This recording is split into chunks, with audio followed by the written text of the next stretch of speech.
This week, we've taken an in-depth look at some of the new criminal justice reforms going into effect soon. News Channel 34's Karina Capabianca has more on how we can evaluate whether or not it will work in the future.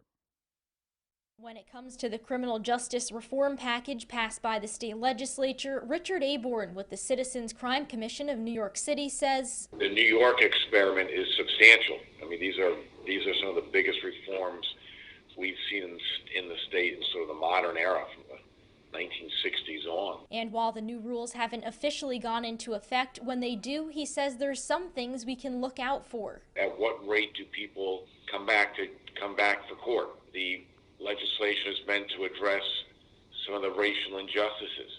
Is it achieving that? And equally important, is there a perception that it's achieving that? Additionally, he says evaluating whether or not people commit offenses while they're out on bail and whether they comply with court orders is also a factor. And he says while he doesn't expect the reforms to go wrong, if it does, are we sufficiently prepared to recognize that and take quick steps to correct it? In Albany, Karina Capabianca,